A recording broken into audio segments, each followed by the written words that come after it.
This is Motorola Razr 40 Ultra, and today I will show how you can enable the Dolby Atmos feature on this device.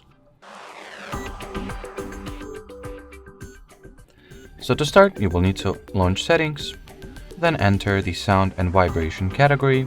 Over here, tap at the Dolby Atmos, and by default it is always enabled, and there is not like a way to turn it off, thus not a lot of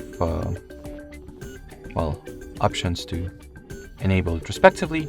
But what you can do is to change its preset.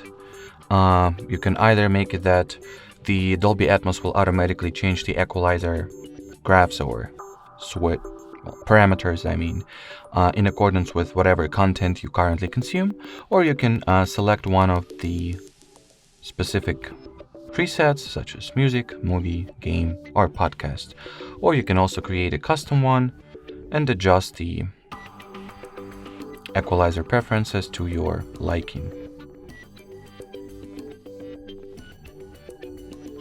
And do not forget to hit the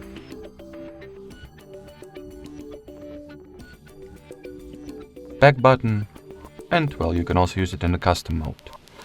Alrighty, so that will be it for this video. Thanks for watching, and bye bye.